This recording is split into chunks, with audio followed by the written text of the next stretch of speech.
हमारे साथ धोखा हुआ, एक जवान शहीद हुआ, जैशो शहीद हुआ, उसकी वीरांगना को मिलते 13,000 और अफसर शहीद होता उसकी वीरांगना को मिलते हैं 1.5 लाख। शहादत को अलग अलग पलड़ों में क्यों तोला जाए? हमारा ऐतराज है इस बात का कि सुहाग उसने खोया, सुहाग उसने खोया है।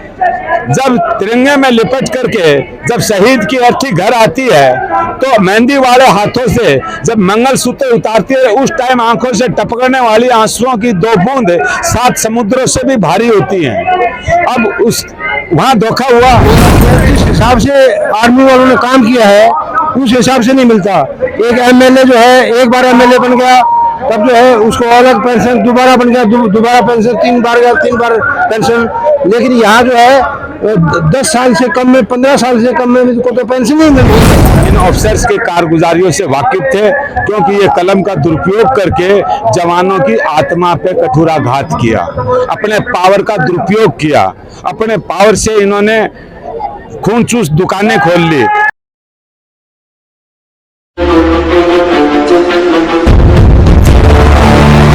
नमस्कार, रोहित रिपोर्टर को आप देख रहे हैं भारत की राजधानी दिल्ली में जंतर मंतर पे। और जो पीछे की तरफ आप देख सकते हैं इतने जो भीड़ है, जन सैलाब उमड़ा हुआ है, ये जो है सेना के जवान हैं जो कि रिटायर हो चुके हैं और इनके पेंशन के लिए बेबस हैं, इनके लाचारी है, दुर्भाग्य के हैं, ये कुछ भी कहें। एमएलए, एमपी, सांसद को, मुख्यमंत्री को लाखों लाखों रुपए महीने दी जाती है और इन लोगों को पूरी जिंदगी काम करने के बाद इनको जो सैलरी पेंशन के नाम पे ना के बराबर पेंशन दिया जाता है। अब पेंशन कैसे दिया जाता है वो हम आपको बता रहे हैं इन्हीं के जुबान से। सुनिए कि पेंशन मिलता है अंकल, ये टेंशन मिलता है, ये बताइए। नहीं, पेंशन मिलता है लेकिन जिस हिसाब से आर्मी वालों ने काम किया है उस हिसाब से नहीं मिलता। एक एमएलए जो है एक बार एमएलए बन गया तब जो है उसको अलग पेंशन, दोबारा बन गया दोबारा पेंशन, 3 बार गया 3 बार पेंशन। लेकिन यहाँ जो है 10 साल से कम में, 15 साल से कम में को तो पेंशन नहीं मिलती है और वो भी नाम मात्र। मैं आर्मी का सुबेदार में से रिटायर्ड हूँ। मेरी प्रॉब्लम ये है कि जैसे और किसान यूनियन है, कोई लेबर यूनियन है, कोई बिजली वालों की यूनियन है, वहाँ किसी को प्रॉब्लम होती है सब आगे खड़े होते हैं, उस यूनियन के माध्यम से वो अपनी बात ऊपर तक पहुँचाते हैं। लेकिन अगर आर्मी वालों को कोई परेशानी है तो उसका साथ देने वाला कोई नहीं है, ऊपर उसके बात पहुँचाने वाला कोई नहीं है। वो अकेला परेशान रहता है, अकेला परेशान होता रहता है, अपनी सारी जिंदगी वो अकेला ही परेशान रहता है, उसकी कोई सुनाई नहीं होती, ऊपर तक कोई बात नहीं जाती, ना उसकी कोई मदद करता है किसी भी लेवल पे। तो हमारा भी ऐसा होना चाहिए ताकि हमारी बात भी ऊपर तक पहुंचे और मानी जाए। तो आप लोगों की बात पहुंचाने के लिए मीडिया है ना? नहीं, मीडिया है लेकिन आपने पता है कि मीडिया तो आप मीडिया जो है वो बात पहुंचा सकता है, लेकिन मीडिया जो ना जब तक कोई यूनियन वाला साथ में स्टैंड नहीं करती तो मीडिया तो बहुत है, मीडिया की कौन सुनेगा? अकेले मीडिया की अगर उसके पीछे बैक नहीं है तो अकेले मीडिया की कौन सुनेगा? पीछे बैक हो और आगे उनको पहुंचाने वाला कोई माध्यम हो ताकि उनकी बात सुनाई जाए और वे मजबूर हो सुनने के लिए कि इनकी बात सुनी जाए, नहीं तो कोई दिक्कत आ जाएगी। अभी किसान यूनियन है, कोई लेबर यूनियन है, कोई बिजली वाले हैं, उनके ऑर्गेनाइजेशन के पीछे है तो उनकी बात क्योंकि उनके पीछे बहुत बड़ी ऑर्गेनाइजेशन सब सुनते हैं, बात आगे तक पहुंचती है। हमारी कोई बात आगे तक नहीं पहुंचती, हमारी प्रॉब्लम क्यों रहती है। तो आपको भी यूनियन बनाने की जरूरत है, सेना के लोगों को भी। हाँ, ऐसा है, आर्मी में रहते हुए तो ऐसा कोई प्रोविजन है नहीं और इंडिया के आर्मी वाले दुनिया के सबसे आर्मी वालों से बेस्ट माने जाते हैं क्योंकि ये जो है ना यूनियनबाजी करके वो नहीं करते। लेकिन बाहर निकलने के बाद आर्मी से तो हम निकल गए, बाहर निकलने के बाद कोई बात सुनने वाला है नहीं, तो कोई ऑर्गेनाइजेशन होनी चाहिए तगड़ी ताकि जो ना आगे बात पहुंचाने के लिए उनको कहा जाए और वो बात पहुंचे, प्रॉब्लम सॉल्व हो। यही मेरा कहना है। हाँ, आप क्या? मैं एक चीज बोलना चाह रहा हूँ इसके ऊपर, इस मुद्दे के ऊपर। अभी मोदी सरकार ने 23,800 करोड़ रुपया अलॉट किया था, आवंटन किया था, लेकिन 23,800 रुपए करोड़ में इस चीज का इन्वेस्टिगेट किया जाए कि ऑफिसर्स को इसमें कितना मिला है और जेसीओ को इसमें से कितना मिला है। ठीक है, ये तो हम आवंटन का हो गया। दूसरा सर, मेन मुद्दा इनका जो ये लड़ाई लड़ रहे हैं, इनका एमएसपी एक ऑफिसर्स को 15,500 रुपये मिलता है और जेसीओ को 500 रुपये एमएसपी मिलता है। जबकि महंगाई के तौर पर अगर एग्जाम्पल के तौर पर हम देखें, पेट्रोल पंप के ऊपर हम जाते हैं मान लो, तो एक चाहे लेफ्टिनेंट जनरल हो, चाहे कोई एमपी हो, चाहे कोई भी हो, चाहे जेसीओ हो चाहे ओआर हो, लेकिन उसके ऊपर जो है ना सर वो पेट्रोल पंप वाला ये नहीं देखता कि हम किसके ऊपर किसकी गाड़ी में पेट्रोल भर रहे हैं। तो आप इसे सभी मीडिया वाले के मेरी रिक्वेस्ट इस चीज के ऊपर है सर, तो जो 23,800 करोड़ रुपए जो अलॉट किया है उसको बंदर बाट में जाने की बजाय इस पैसे को तुरंत प्रभाव से इसको रोक दिया जाए। और ये हमारी जो मांगे हैं इससे पहले जनरल सतवीर साहब ने हेडिट किया था, और जनरल सतवीर साहब को इसको तुरंत प्रभाव से वॉश आउट को बुलाया जाए कि ये किसकी वजह से यहाँ पर जो इतने आदमी की परेशानी हुई है, किसने जो है मिस गाइड गवर्नमेंट को किया। मोदी सरकार ने दिल खोल के पैसा दिया है, आप मोदी सरकार को किसी को ब्लेम नहीं कर सकते हैं, बट जो जिसने भी उसको ब्लेम किया है, जिसकी वजह से इतने आदमी जो कोने कोने से जो आदमी आए परेशान हुए हैं, वो किस आदमी की वजह से जो है ना और ये यहाँ पर आए हुए हैं सर। इनकी मेन कहानी यही है सर। किस आदमी की वजह से परेशान होकर के कोने कोने से लोग यहाँ इकट्ठा हुए हैं? सर वही तो पता किया जाए ना सर। मान लो कोई किसी भी चीज से पता, मान लो इस चीज का पता किया जाए कि किसकी वजह से जो है ना ये आदमी यहाँ पर किसकी वजह से यहाँ पर इन आदमियों ने आना पड़ा। ये तो सेना तो एक इस तरह का वो होता है सर कि एक उसके ऊपर चलती है एक लकीर के ऊपर, लेकिन ये किसी की वजह से तो यहाँ पर हुआ है ना लकुना, तो तुरंत प्रभाव से किया जाए। और ओआरओपी को जब तक जो है ना वो विसंगति नहीं होती है 23,800 करोड़ पैसे को तुरंत प्रभाव से रोक दिया जाए, ये हमारी मांग है सर। आप क्या बताना चाहेंगे? सर आपका चैनल कौन सा है? CCN news. CCN न्यूज का मैं बहुत बहुत स्वागत करता हूं। मैं राजस्थान है गौरव सेनानी संघ यूनियन का अध्यक्ष हूं और गुलाम हुसैन मेरा नाम है। हमने शुरू में यहाँ 13 आदमियों के साथ में धरना दिया था और हम शुरू से ही इन ऑफिसर्स के कारगुजारियों से वाकिफ थे, क्योंकि ये कलम का दुरुपयोग करके जवानों की आत्मा पे कठोराघात किया, अपने पावर का दुरुपयोग किया, अपने पावर से इन्होंने खून चूस दुकानें खोल ली। रीसेटलमेंट होना चाहिए।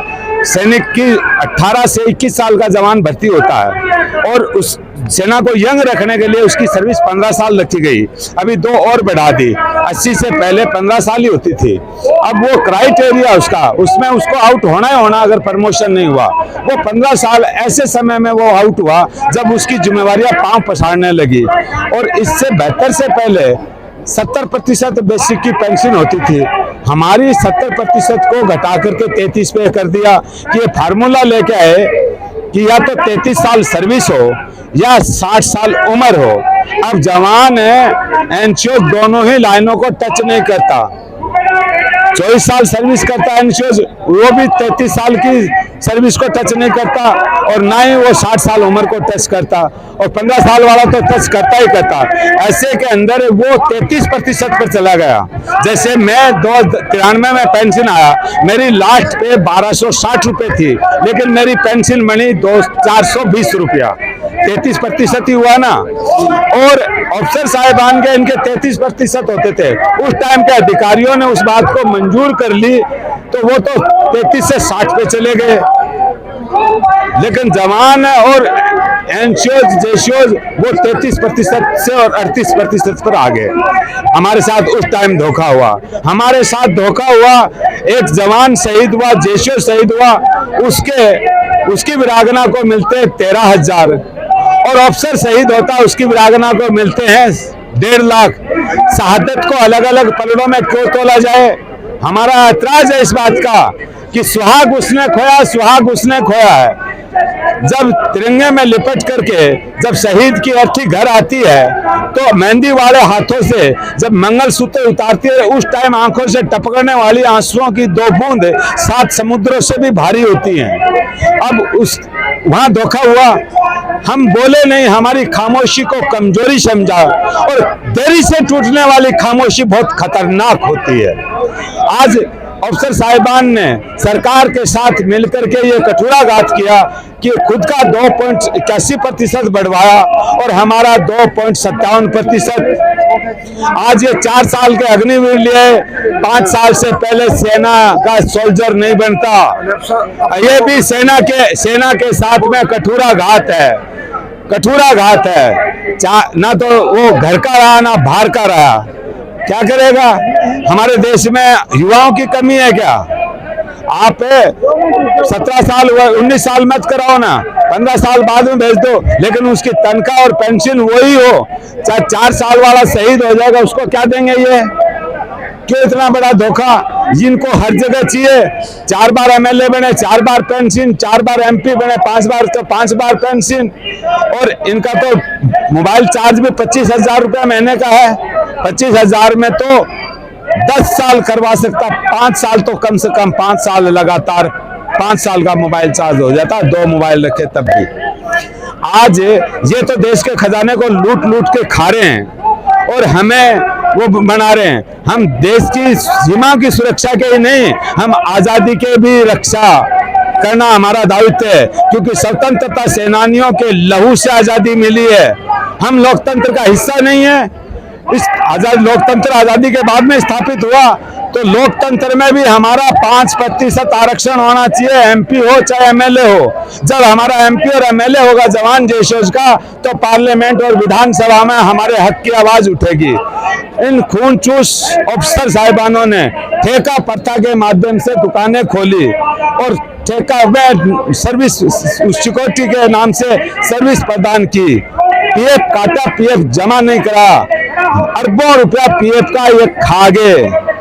ये खून के पिपासु, धन के लोभी, सम्मान के हकदार नहीं है और एक तरह से बगावत की है। मैं खुल करके कहता हूं, इन्होंने बगावत की है। अंजाम हमारे सर पे होगा कि ये जवानों को बहका रहे हैं। हक की हुकूमत सबको प्यारी, ना मिले तो खींचा ताने। और मैं इस आपके चैनल के माध्यम से बता देना चाहता हूं कि ये सरकार अपने लाइन को दुरुस्त कर ले, हमारे सीनों पे प्रहार ना करे, हमारे हकों पे प्रहार ना करे। हमारी तरफ से कितना भी बजट दिया होगा, हमें हमारा हक चाहिए और बराबर चाहिए, वरना हम हर किसी भी दर से गुजरेंगे, चाहे हमें तलवार की नंगी धार पे चलना पड़े।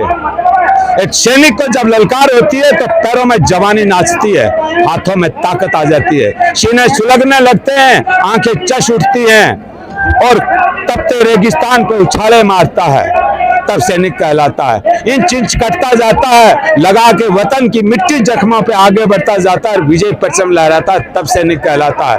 काली में अंधेरी रातों में जंगलों को चीरते हुए पहाड़ों के सीने पे चढ़ जाते हैं और बर्फीली हवाओं के थपेड़े खा खा कर शीशा पिलाई दीवार की तरह डटे रहते हैं, तब सैनिक कहलाते हैं। हवा में परवाज करते हुए समुद्रों की लहरों पर बैठ करके दुश्मनों से टकरा जाते हैं और दुश्मन को चूर चूर कर देते हैं, तब सैनिक कहलाते हैं। एक सैनिक की मैं आप अचंभा करोगे, इतनी गंभीर मुद्दा है, इतना ज्वलनशील मुद्दा है कि 4th ग्रेड का कर्मचारी 9, 18, 27 के लाभ से केंद्र के में 10, 20, 30 है, उसको काम वही करता है, लेकिन उसका पे ग्रेड इतना अप होता है कि वो पेंशन 24,000 बेसिक लेता है और नरबली देने वाला जवान उसकी पेंशन 21,000। हमारी एमएसपी जो बराबर होनी चाहिए अफसर और जवान जयशोज की, जिसकी ज्यादा होनी चाहिए, उसको 5200 रुपया, जो बैंकर में सिगड़ी सीख रहा है उसके 10,400 रुपया, जो नर्सिंग स्टाफ है सेना के अंदर उसके 10,400 रुपया और ब्रिगेड स्टाफ वो 15,000 से ऊपर ले रहे हैं। वो नर्सिंग स्टाफ नर्सेज हैं, वो लड़ाई में जाती है क्या? हमें नहीं कहता उनको क्यों मिले, लेकिन हमें कम क्यों? हमें कम क्यों? जिद है हमारी और हम हमारा हक लेके रहेंगे। ये सरकार कान खोल के सुन ले, किसी भी हद से गुजरेंगे, किसी भी हद से गुजरेंगे। हक लड़ाई कौरव और पांडवों की किस लिए हुई थी? हक के लिए हुई थी और ये हक की लड़ाई है, ये कौरव और पांडवों के बीच लड़ाई है। हमें जाति और धर्म में बांट करके हमारे राष्ट्र के ऊपर प्रहार किया जा रहा है, हमारी गरिमा पे प्रहार किया जा रहा है। 1000 पावर का बल्ब है, एक 500 पावर का बल्ब है, दोनों फ्यूज हो गए तो उनकी वैल्यू क्या है? एक शहीद हुआ अफसर और एक जवान जयशोज, तो शहीद होने के बाद तो वो डेड बॉडी है, तो वीरांगना के साथ ये घोर अन्याय क्यों? एक ही पलड़े में बराबर पैकेज मिलना चाहिए, बराबर सुविधा मिलनी चाहिए। जब परमवीर चक्कर का इसका वेटेज एक सम्मान है, तो शहादत एक पलड़े में क्यों नहीं तोली जाए? हमारी आंखों में खून है, हमारा जमीर हमें धिक्कारता है। हम ये सोचते रहे कि ये इनका आखिरी सितम हो, लेकिन देरी से टूटने वाली खामोशी बहुत खतरनाक होती है, बहुत खतरनाक होती है। मैं आपके माध्यम से, आपके चैनल के माध्यम से सरकार को और इन अफसर साहिबानों को बताता हूं कि अपनी लाइन सीधी कर लो, वरना हमें सीधा करना आता है। जय हिंद, जय भारत। मैं एक और कहना चाहता हूँ, कल की बात है, जो पुरानी पेंशन बहाली के लिए चंडीगढ़ के अंदर धरना धर रहे थे, जो पुरानी पेंशन बहाली मांगते हैं उसके लिए धरना दे रहे थे। हरियाणा सरकार ने 1100 आदमियों को, ध्यान से सुन लो, 1100 आदमियों को लाठियों से पीट दिया पुलिस वालों ने। ये सरकार है बीजेपी की। इतना हमारे पास जुल्म कर रहे हैं, इसको हमें सहन नहीं मारे पे होगा। अगर फौजियों के साथ भी ऐसे, और जो पुरानी पेंशन बहाली के लिए उनके साथ भी ऐसा, अफसरों को दे दिया सब कुछ, और जवानों के लिए तुम्हारे आंखों के आगे पर्दे आ गए। मैं इतनी बातें कहता हूँ, नमस्कार करता हूँ।